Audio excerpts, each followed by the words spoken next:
Саламатсыздар ма, құрметті студенттер.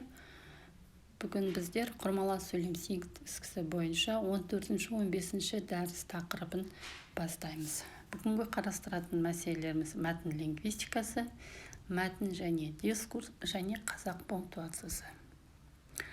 Зерттеу объектісі мәтін болып табылатын тіл білімі ғылымының жеке саласы, бұл мәтін лингвистикасы болып аталады.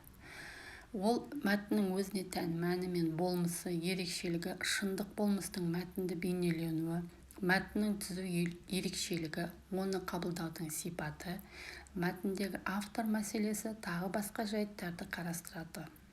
Жалпы, мәтін лингвистикасы 20 ғасырдың 60 жылдардан бастап зерттеле бастады деп айта аламыз.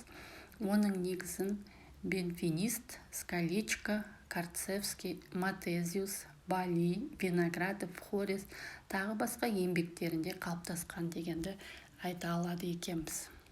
Жалпы мәтін тілдік таңбалардың мағыналық және тұлғалық байланысы негізінде түзелген жүйелі тізбек екендігін біледі екенбіз. Жалпы осы мәтін лингвистикасынан келіп саятын тіл білімінде бізде дискурс дейтін термин қалыптасқан болатын. Дискурс, французша дискурс, сөз, сөйлеу деген мағынадағы сөз деп айтылады. Ол прагматикалық, мәдени, әлеуметтік, психологиялық, экстралингвистикалық факторлармен шындық өмір уақиғасымен байланысты нақты мәтін болып табылады. Дискурс көне жазба мәтіндерде, нақты өмірмен байланыссыз мәтіндерде қолданылмайтындығын айта кетуіміз керек.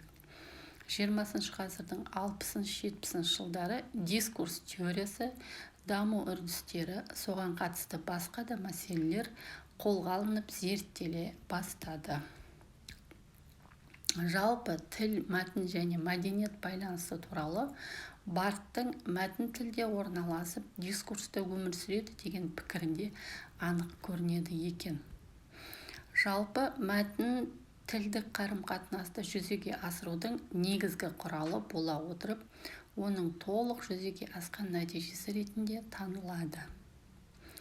Жалпы 70-80 жылдардан қарайтын болсақ, тіл білімінің тарихында дискурс термині мәтін, сөйлесім, функционалдық стиль сияқты терминдермен бір қолданып жүрген білетіміз.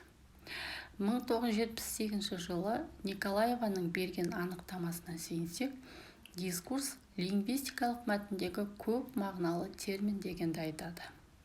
Оның маңыздысы байланысқан мәтін, мәтіннің ауызша жазбаша формасы, диалог, мән мағынасы бірдей пікір алушы топ және ауызша немесе жазбаша сөйлеу.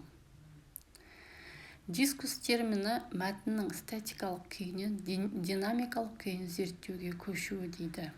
Бұны біздер Тион Ван Дейктің пікіріне сүйеніп айтатын болсақ. Әділова қазақ тіл білімінің дискурсын зерттеген төмендегідей дискурс пен мәтіннің ортақ белгілері мен айырмашылықтарын келтіргені екен. Дискурстың негізгі ерекшеліктері алдарыңызда тұр. Ол жағдаяттылық, жылдамдылық, әлеуметтік бағыттылық, әрекеттес құрылымдылық, тағы басқа сол сияқты. Алдарыңызда жалпы дискурстың зерттеуге байланысты Сайдерованың қазақ тілінде көп пропозициялы дискурстың құрылымдық негіздері, Ақтанбаның дискурс, мәтін, сөйлесім, тіл мәселелері, Макаровтың основа теория дискурсы, Смағұлованың шешендік сөздердің дискурсы және Крачевичтің политологический дискурс как средство политической коммуникации деп аталатын еңбектерін қарап, жалпы дискурс туралы толық мағлұмат алуларыңызға болады. Дәрісіміздің соңында қазақ тіл біліміндегі қазақ пунктуациясы туралы қысқаша айтқым келеді.